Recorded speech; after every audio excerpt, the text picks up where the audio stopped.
રાજકોટના ગોંડલ સુલતાનપુર પોલીસે હની ટ્રેપના ગુનાનો ભેદ ગણતરીના કલાકોમાં ઉકેલી નાખ્યો। અજાણી મહિલાએ ફોન પર મિત્રતા કેળવી મોરબીના ભીખાભાઈ કારેલિયા પાસેથી 23.5 લાખ રૂપિયા પડાવ્યા હતા। પોલીસે આરોપી પાસેથી હની ટ્રેપમાં ફસાવીને પડાવેલા રૂપિયા તેમજ મોબાઈલ કાર મળી કુલ 21,76,000નો મુદ્દામાલ જપ્ત કર્યો।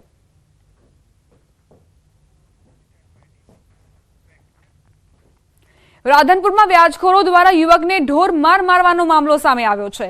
નજુપુરા ગામના યુવાન દીપક ઠાકોરે 3 વર્ષ અગાઉ વ્યાજખોરો પાસેથી 5 લાખ વ્યાજે લીધા હતા, જે 1.5 વર્ષ અગાઉ 8 લાખ વ્યાજ સહિત પરત કર્યા હતા। છતાં વ્યાજખોરો પઠાણી ઉઘરાણી કરતા હતા અને યુવાનને ઢોર માર મારતા। યુવકને કાનમાં ગંભીર ઈજા પહોંચતા સારવાર માટે ખસેડાયો। આ મામલે 4 વ્યાજખોર વિરુદ્ધ પોલીસ મથકે ફરિયાદ નોંધાઈ છે।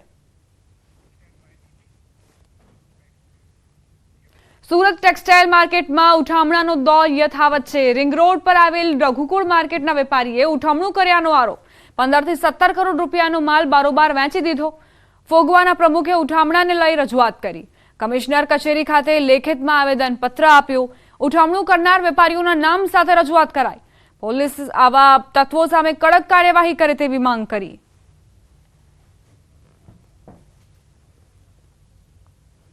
સિલ્ક સિટી તરીકે ઓળખાતા સુરતના સિલ્ક સિટીમાં ફરી એક વખત વેપારીઓ પહોંચ્યા છે રસ્તા પર અને રજૂઆત કરવા પહોંચ્યા છે સુરત પોલીસ કમિશનર। કારણ કે કાપડ ઉદ્યોગમાં છેલ્લા લાંબા સમયથી ઉઠમણાના દોર ચાલી રહ્યા છે। કાપડ વેપારીઓ મોટા પ્રમાણમાં વિવર્સોની પાસેથી માલ લીધા બાદ રૂપિયા ન ચૂકવી છેતરપિંડી કરતા હોય છે, ત્યારે કહી શકાય કે વેપારીઓ પોલીસ કમિશનર ઓફિસે પહોંચ્યા છે। આપણી સાથે અશોકભાઈ જીરાએ આપણે સીધા વાત કરીએ। અશોકભાઈ, કેમ તમારે મોરચો લઈને પોલીસ કમિશનર આવવું પડ્યું?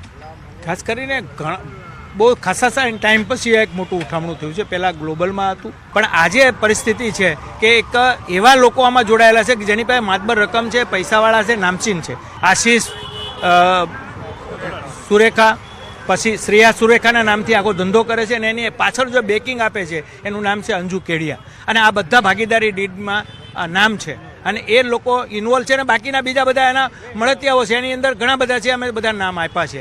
પણ એક જાણી જોઈને કરતું સિટિંગ ડાયરેક્ટ ગોડાઉનમાંથી બીજાના નામ પર ગોડાઉનમાં માલ ઉતરાવે છે, ત્યાંથી ડિલિવરી ઉપર વહી જાય છે, ઉપરથી બારોબાર વેચાઈ જાય છે। છેલ્લે જ્યારે મોટું પેમેન્ટ ભેગું થાય ત્યારે ઉઠામણું કરી જવાની એક પેટર્ન છે, અને રોકવા માટે અમે સીપી સાહેબ પાસે આવ્યા હતા। એ રઘુકુળ માર્કેટમાં શ્રેયા ક્રિએશન કે નામથી એ લોકો વેપાર કરતા હતા, અને અહીંયા જે 52 વિવર્સો છે એમના 8 કરોડ જેવી રકમનું અત્યારે અમે લિસ્ટ લઈને આવ્યા છીએ। કાપડ વેપારીઓ પોલીસ કમિશનર પહોંચ્યા છે અને 15 કરોડ કરતાં વધુનું ઉઠમણું કરનાર વ્યક્તિ વિરુદ્ધ લેખિતમાં ફરિયાદ કરી છે, આક્ષેપો કર્યા છે। ત્યારે જોવાનું એ રહ્યું કે વેપારીના ઉઠમણાના રૂપિયા પોલીસ કેવી રીતે પરત લાવીને આપે છે। ખાસ કરીને કેમેરામેન ભરત બ્રહ્મભટ્ટ સાથે કીર્તેશ પટેલ, ન્યૂઝ 18 ગુજરાતી, સુરત। સુરતમાં એસીબી એકમને સફળતા હાથ લાગી છે। વર્ગ 3ના કર્મચારી તરીકે ફરજ બજાવતા નરેશ પટેલ નામનો કર્મચારી લાંચ લેતા ઝડપાયો। સબ રજિસ્ટ્રારની કચેરી સેવા સદન ઓલપાડ ખાતેથી એસીબીએ 300 રૂપિયાની લાંચ લેતા કર્મચારીને ઝડપી લીધો। સમગ્ર મામલે તપાસ કરતા કર્મચારી દસ્તાવેજી નોંધણી કરવા માટે આવનાર લોકો પાસેથી 100 થી 1000ની લાંચ લેતો હોવાનું ખુલ્યું। હાલ સમગ્ર મામલે વધુ તપાસ હાથ ધરાઈ।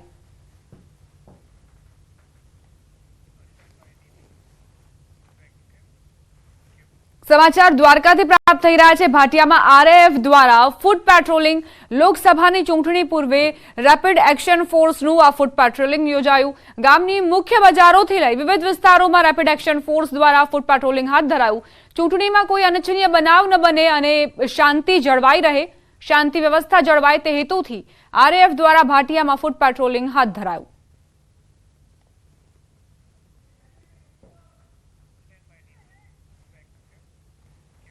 આણંદના ઉમરેઠમાં સિટી સર્વે ઓફિસમાં સ્ટાફની અછત, ક્લર્કની જગ્યા ખાલી હોવાથી નકલ કઢાવવા લોકો ધરમધક્કા ખાઈ રહ્યા છે। ઉમરેઠ સિટી સર્વે કચેરી બહાર હુકમનું ફરફરિયું લગાવવામાં આવ્યું। સ્ટાફની અછત હોવાથી સિટી સર્વે નકલ બહારથી ઓનલાઈન કઢાવી। ઉમરેઠ સિટી સર્વે કચેરીમાં નકલ કાઢવાનું બંધ છે તે પ્રકારનું બોર્ડ લગાવાયું છે। ઉમરેઠ તાલુકા મથક હોવા છતાં કચેરીઓમાં સ્ટાફની અછતના કારણે લોકો ધરમધક્કા ખાવા મજબૂર છે। ઉમરેઠ સિટી સર્વે કચેરી કર્મચારીઓ વગર સુમસામ ભાસી રહી છે। સાયબર કેફેમાં સિટી સર્વેની કોપી કઢાવવા માટે અરજદારો મજબૂર બન્યા છે।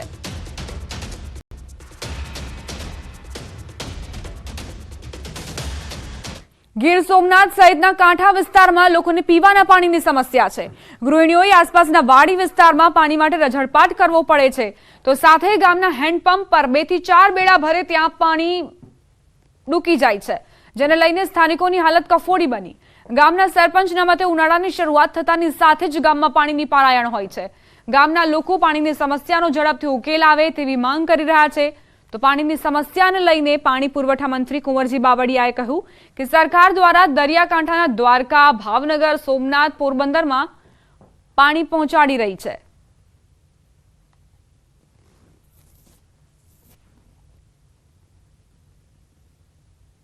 અમારા ગામમાં વાસ્મોની યોજના થઈ છે. જાન્યુઆરી, ફેબ્રુઆરી, માર્ચ મહિનો આવે પહેલા પાણી જ પતી જાય છે. આજે 20 વર્ષથી એકને એક પ્રશ્ન પાણીનો છે. અત્યારે પાણી 1.5 મહિનાથી સદંતર તળમાં જ પાણી નથી. એમ કેવું અતિશયોક્તિ કહેવાય છે. હું ગીર ગઢડાના અને ગીર સોમનાથ આખા જિલ્લામાં આ મારો 3જો પ્રવાસ છે. પીવાના પાણી માટે આખા સૌરાષ્ટ્રમાં દરિયાઈ પટ્ટી ઉપર ક્યાં મુશ્કેલી છે અને એના માટે શું થઈ શકે, શું કરવું જોઈએ, એ માટેનું અમે રાજ્ય સરકારે આયોજન કર્યું છે. તો પાણી પુરવઠા મંત્રી કુંવરજી બાવળિયાનું કહેવું છે કે અમે આયોજન કર્યું છે. કાંઠા વિસ્તારના જે ગામો છે તેમને પાણી પહોંચાડવા માટે અમે રોડમેપ તૈયાર કરી લીધો છે, પરંતુ હકીકત એ છે કે ઉનાળો શરૂ થતાં જ ગીર સોમનાથમાં પાણીની પારાયણ સર્જાઈ છે.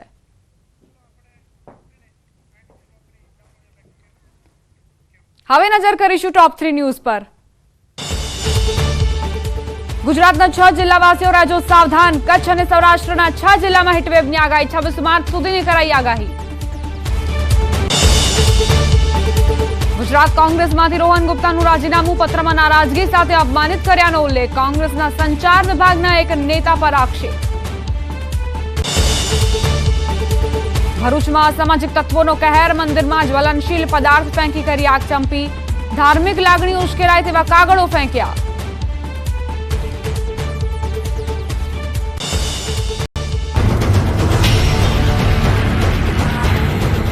સામાજિક તત્વોએ હદ વટાવી છે. મંદિરમાં જ્વલનશીલ પદાર્થ ફેંકીને આગચંપી. શંકરાચાર્ય મઠ, દ્વારકા શારદાપીઠ સંચાલિત પશુપતિનાથ મહાદેવ મંદિરનો આ બનાવ. નવચોકી ઓવારામાં આવેલા શંકરાચાર્ય મઠ પર વહેલી સવારે અજાણ્યા ઈસમે મંદિરમાં જ્વલનશીલ પદાર્થ ફેંકી આગ લગાડી ધાર્મિક લાગણી ઉશ્કેરાય તેવા લખાણવાળા કાગળ પણ ફેંક્યા. ભરૂચ પોલીસે ઘટના સ્થળે પહોંચી તપાસ શરૂ કરી છે.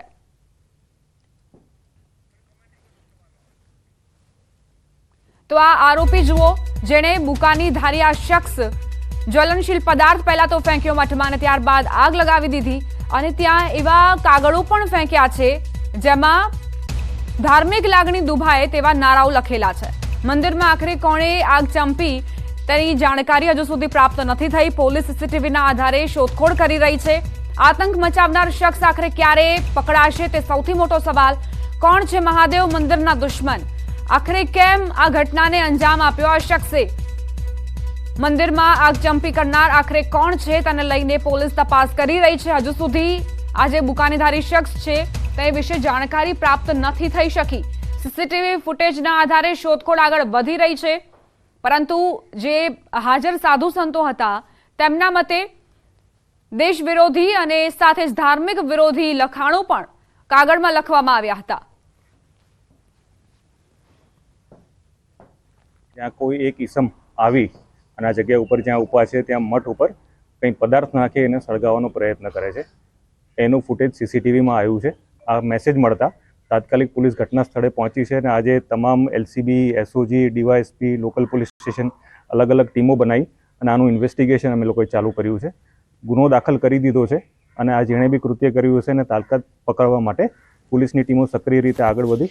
વિશ્વ હિન્દુ પરિષદ એવી ડિમાન્ડ કરી રહ્યું છે કે આની સઘન તપાસ કરી અને સીસીટીવી ફૂટેજની અંદર જે કથિત વ્યક્તિ દેખાય છે એને તાત્કાલિક ઝેર કરી અને જે શહેરની અને રાજ્યની શાંતિ ડોલવાનો જે પ્રયત્ન કર્યો છે એને તાત્કાલિક ઝેર કરવામાં આવે.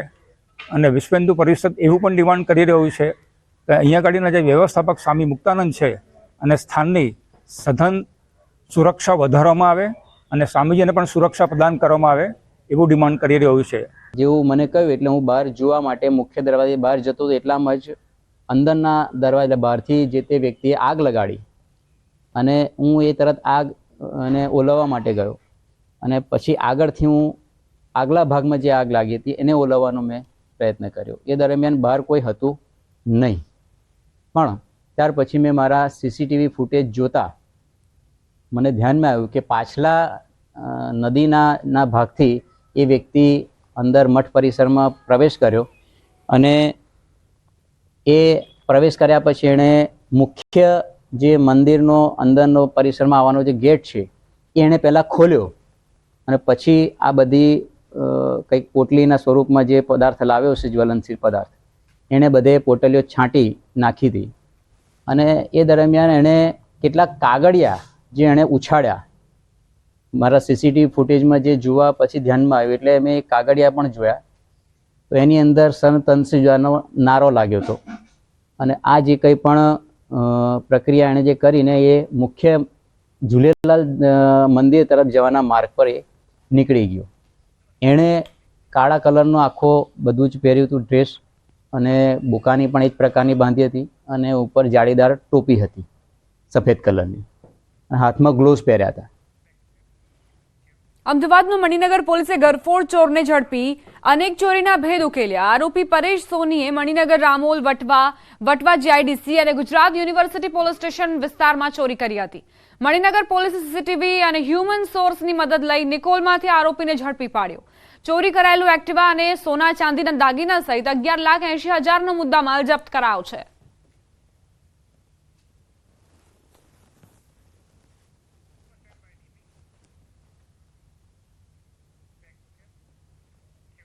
અમદાવાદમાં બેફામ કાર ચાલકનો કહેર, 4 લોકો ઘાયલ થયા છે. જીબી શાહ કોલેજ પાછળ ખોડિયારનગરમાં અકસ્માતની ઘટના બની. કાર ચાલકે બાઇક સવાર દંપતીને અડફેટે લીધા. બાઇક સવાર દંપતી સહિત 2 બાળકો ઘાયલ થયા છે. ચારેયને હોસ્પિટલ ખસેડાયા. અકસ્માત બાદ ચાલક કાર મૂકીને ફરાર થયો. કાર ચલાવનાર પોલીસકર્મી હોવાનો પણ પોલીસનો આરોપ.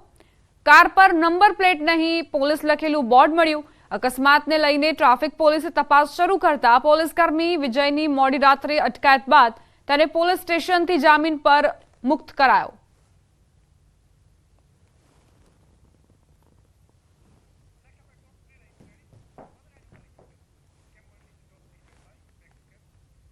હવે નજર કરીશું ટોપ 3 ન્યૂઝ પર. ગુજરાતના 6 જિલ્લાવાસીઓ રહેજો સાવધાન. કચ્છ અને સૌરાષ્ટ્રના 6 જિલ્લામાં હીટવેવની આગાહી. 26 માર્ચ સુધીની કરાઈ આગાહી. ગુજરાત કોંગ્રેસમાંથી રોહન ગુપ્તાનું રાજીનામું, પત્રમાં નારાજગી સાથે અપમાનિત કર્યાનો ઉલ્લેખ. કોંગ્રેસના સંચાર વિભાગના એક નેતા પર આરોપ.